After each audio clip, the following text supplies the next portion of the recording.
a bit of history about myself. I am 30 years old. I just turned 30 in July. I live in London, England. I run two businesses. I run a design studio, and I also started a new business, which is building a mobile app. And basically, my history, my whole life, I've suffered a little bit of anxiety, but at the age of 16, I was diagnosed with anxiety and a little bit of depression, which came as quite a shock. Basically, I grew up having a good life as far as I thought. Not rich, not poor, but was fine. Everything was good. Food was on the table. And when I turned around 16, I started to experience chronic nausea in social situations, which would then lead to me throwing up. And it was pretty awful. I was quite slim, very skinny, and it was always a struggle because, I couldn't eat a lot and I would end up, just throwing up, going out with friends, having to sneak away and do things of that. And after some time of trying to investigate what was going on, thinking I was lactose intolerant, thinking I had some issues allergic to some foods, I had a doctor who said, have you ever considered you might have anxiety? So that led to me going to therapy and being diagnosed, going on to anti-anxiety pills, and over time, over a few years, being able to kind of control it. And it was a lot easier, and eventually stopping throwing up. That was around the point when I was 22. So imagine my diagnosis was at 16. At the age of 22, I finally got control of it from going to the gym, exercising. Life was a bit more steady and things like that. And I met my partner, Victoria, my girlfriend. And for what was 7, 8 years, I didn't have a problem. I was doing really well. And I thought I was invincible, really.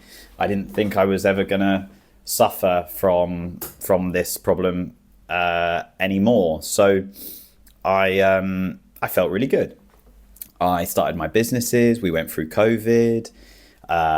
We had a fair chunk of money, and I was living in London in my dream flat. And basically, about just over a year ago, we lost a huge client of ours, and life changed quite dramatically. Victoria and I had just bought a house. We lost our biggest client just as we did it, and we suddenly were in this moment of we have to survive. We have to basically earn money at the end of each month, and to make sure that we can pay the mortgage on this house that we just bought, which then led to us moving into the house and grinding month by month. And it was stressful. Vicky was having a hard time. I was having a hard time. And I just didn't really emotionally absorb what was going on. I was very much in the mindset of, I'm going to solve this. Everything is going to be fine.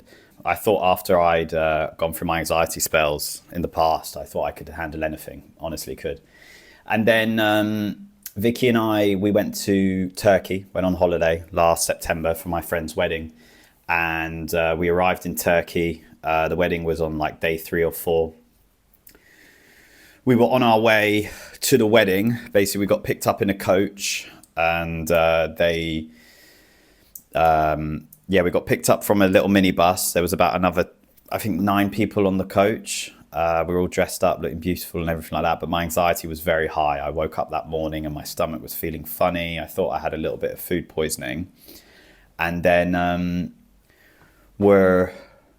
listening to some music, I'm listening to the Deadpool soundtrack, and I'm feeling very anxious, and we're on this bus, and then suddenly out of the blue, my left arm, I start to feel a mass amount of pins and needles going up my left arm. And it then started to go up my right arm, and my chest started to get very, very tight. And I said to Vicky, I was like, Vicky, I'm having a panic attack. And she got the bus to stop, and I started to hyperventilate. And then my left side of my face dropped, and my speech started to slur. And my friend Ben was there, he came to the front of the bus, and I was like, Ben, there's something going on, like my heart or something's wrong. And I was hyperventilating, and I thought I was having a stroke, and I thought I was dying, basically, in Turkey. Brilliant. And we had another person on the bus who was a nurse, and she was taking my pulse, and she said, yes, your heart's going very fast. And I was just breathing in like this over and over again, just waiting. And eventually, after about 10-15 minutes, it started to pass. I started to calm down, and I went, okay, we're going to a wedding. I went, let's get to the wedding, let's do it, and let's keep going. And we had also called an ambulance at this point, and we cancelled the ambulance, and we carried on. And we arrived at the beach where our friends were waiting, and the groom was waiting, and they had a boat. And I was very tired at this point, but I was like, I'm going to grind through. I'm going to get to the wedding. Just get on this boat. I have a whiskey. My friends are supporting me. It's all going to be okay. And I have my whiskey, and I'm starting to feel a bit better. So we arrive at the destination of the wedding, and I get through the whole ceremony, which is good. And people are just checking I'm okay and all that. We get through the whole ceremony, get through the photos, and then my stomach went, and I couldn't eat. I had no appetite, and I felt really sick and very tired. And I had an emotional breakdown where everything on top of me hit me. All of the stress of what had been happening since we lost that big client and moving house and everything, and not having money and things like that, it just overwhelmed me. And I think I threw up, and I was very, very emotional. And I had to go. I had to leave the wedding. So I said to Vicky to stay. We ordered a car. We were up in the hills, so it was a little bit dangerous. So very much more anxiety driven. And then we're in the car. The guy picks me. Basically, the guy comes to the event. He's a dad. He's got his two kids, and it's in the back of this like Peugeot 205 or something, and barely the seatbelt. The seatbelt was basically tied on. So very, very anxiety driven. And I get in the car. We start driving back. I call my mum and dad, and just have them on the phone. And then I have another panic attack, and this one was a lot worse. The pins and needles were in both arms, in my legs. My chest was really tight, and I couldn't breathe well. And my parents were just on the call, just being just supporting, helping me breathe, calling, telling Vicky what was going on. And the driver got me back to the apartment we were staying in, offered to come in, but I said, no, it's fine. And he just took me to the door. I went up into my room, and I laid down, and it passed. And also this thing of my hands kept on happening. Like, my hands would go really tight, and I couldn't move them. So I would be going like this, and it was traumatizing. And then I went to bed.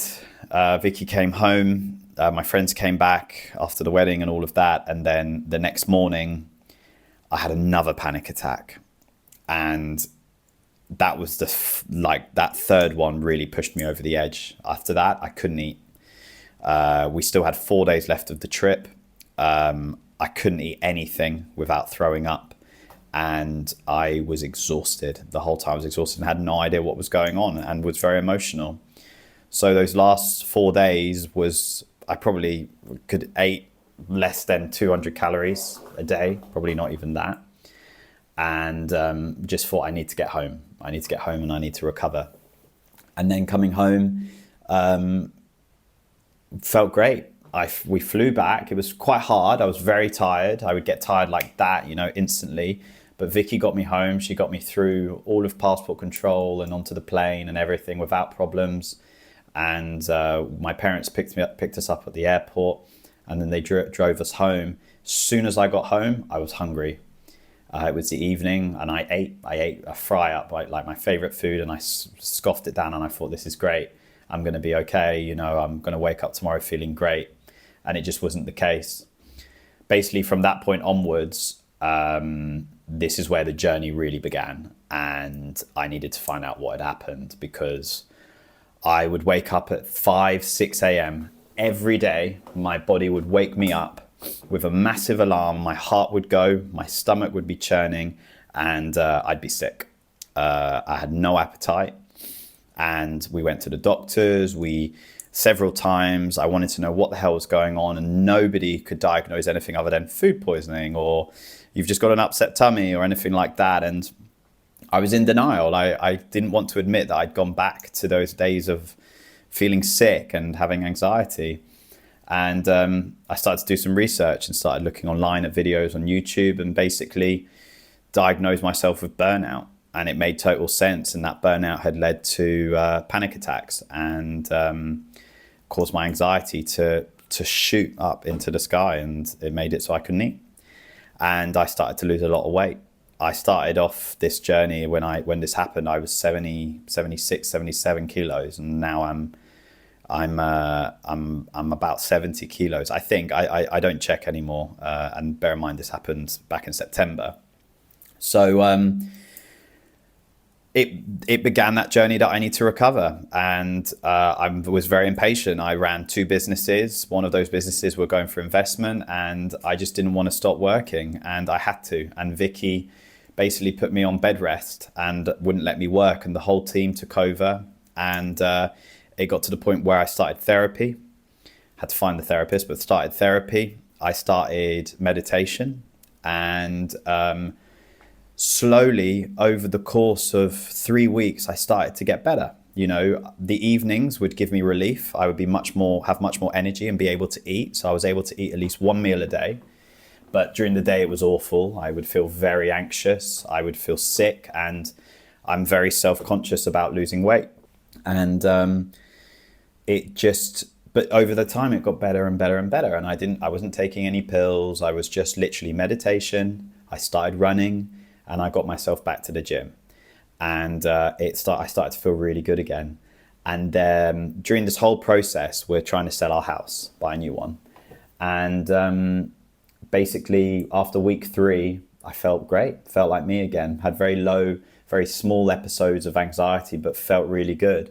And then we lost the buyer on our house. And in losing that buyer, I went back into autopilot of problem solving. We need to do this, we need to do that, we need to get the house back on the market. What are we going to do? Can we save the buyer? All this, that, the other. I just went straight back into it, and I started working again, as if I'd never been ill. And of course, that led to another panic attack, and that was my first relapse. So that's 3 weeks after I'd first broken down, and that was my first relapse. And that panic attack was tough, and I got very angry. And it led me again to have those symptoms of not being able to eat anymore. And this time, though, I got very depressed. I didn't want to lose any more weight. I was very self-conscious about my weight. I am very self-conscious about my weight. And I got much skinnier, and I got very depressed. And I wanted to kill myself. And that's the worst. It's the worst I've ever felt. I never, ever thought I could feel like that. I never thought I could feel like that. And honestly, I still to this day, it terrifies me, that feeling of that depression, that I don't want to do this anymore. And how anyone can feel like that. Like, I'd never experienced depression like that in my life. And that was when I went on to antidepressants, because I just couldn't cope anymore. My parents, my Vicky, my girlfriend, were looking after me. It was constant, and I had to try out antidepressants because I just couldn't move forward and live my life feeling like this, and also impacting the people around me. Especially because when you can't eat, you can't run, you can't exercise, you have to be patient. And so that's when I went to the doctors, and they prescribed me they prescribed me sertraline. 25 milligrams of sertraline. And that was great. I'm being sarcastic. I took that pill after obviously days of anxiety of what those pills were going to do, because the side effects, everyone reports these side effects as being just awful. I took the pill in the morning, and I got very, very lightheaded, and the depression was strong. And that was about it took about 5 hours to get through that depression, and my mum and dad were there for me, supporting me through this. And then the evening came, and I couldn't stop shaking. I couldn't. My legs were shaking, my hands were shaking, my teeth were chattering, and Vicky and I, we were laughing about it because I was like this, and we were like, what's going on? And then that led to another panic attack, and I just thought, I can't be on these pills. I can't be on sertraline. Went back to the doctor the next day, told him what was going on. He just was like, that's not right. You shouldn't have side effects that quickly, blah, blah, blah. But then he gave me citalopram, and it was 10 milligrams, very, very, very low dose. And I took the citalopram, and it was psychological, I'm sure, at first, but it was a massive difference. My attitude changed completely. It was like I'd just been given a spurt of like happy juice, you know? The side effects were minimal. I had vivid dreams, which are awesome, by the way. They're so cool having vivid dreams. I had slight nausea, but of course I already had nausea because of the depression and the anxiety. And so it wasn't hugely impactful. And it helped me a lot. And through that process of taking citalopram, I got my energy back, and I was able to start running again, and I was able to start exercising again. And this time I was doing really, really well. And it was like it was good. It was really good. I was really pleased that I did it, and I'm still on citalopram today, and I'm on, I think, 4 months or 3 months since I've started it.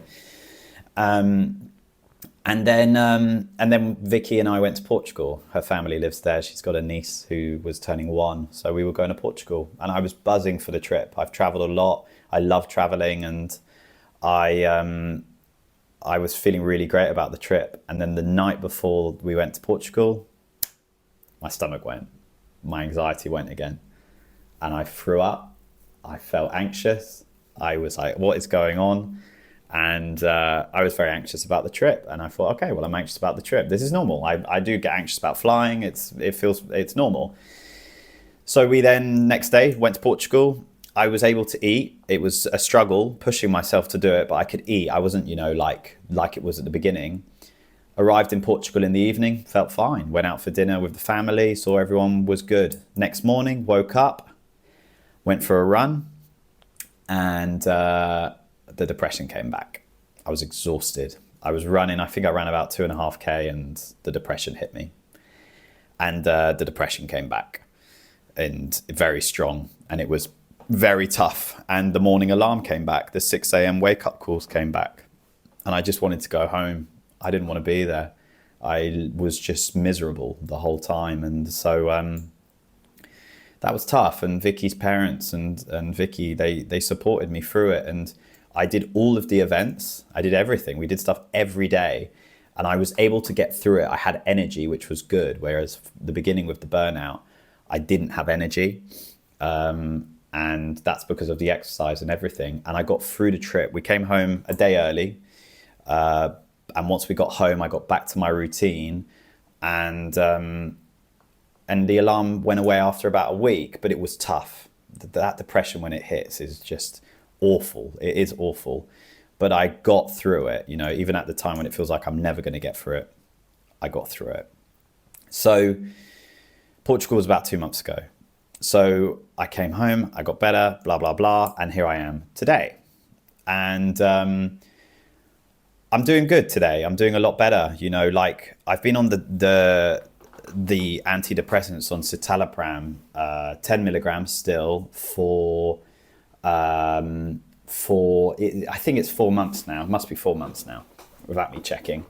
And it's helping. And I never wanted to go on a very high dose because I wanted to also get myself out of this depression, doing my own stuff, doing things that I'm meant to do, to help myself. So what am I doing to recover? Basically, at this point today, I go to the gym, I've run I've run 10K 3 times now in the last 3 months, something I'd never done before. Yoga. And I'm working again, which is great. And I'm focusing on having a routine, Waking up in the morning, I journal first thing in the morning. When I go to bed, I read. I read books about anxiety, things that help me a lot. And I talk to friends. I'm much more. I chat to people. Call them and catch up and make sure I go out into the office a lot more. And I keep myself, not necessarily keep myself busy, but give myself something to look forward to, and it helps. But it doesn't mean right now that like I'm perfect. I'm not. I still have episodes like I got the flu over Christmas and I got depressed again and I couldn't eat. And that was 2-3 days of depression, but I got through it, like it does come back, like you do relapse. It's very normal. But in terms of how I'm doing today compared to where I was in September, a lot better. And also as a person, I'm a lot more enlightened, I think.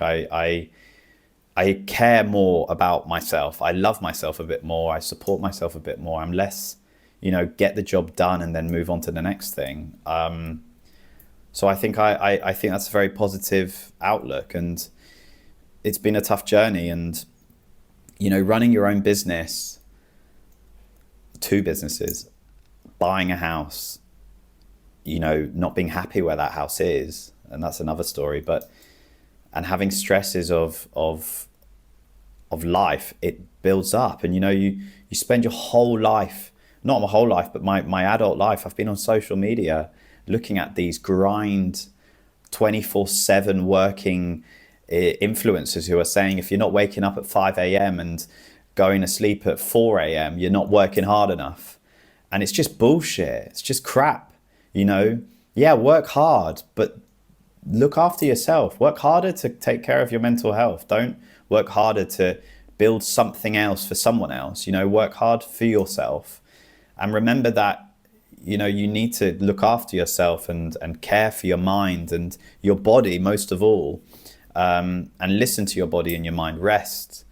Meditate. Meditating is so important. And remember that, everything is always going to be all right in the end. It always is. And I'm saying that today because I've got a clear head and I'm feeling good today. But if I get depressed tomorrow, not that it will happen, I'll probably say, fuck it, life's shit and I can't do it anymore and it's so hard and everything. But it's just listening to yourself and loving yourself and not judging yourself, and get off social media.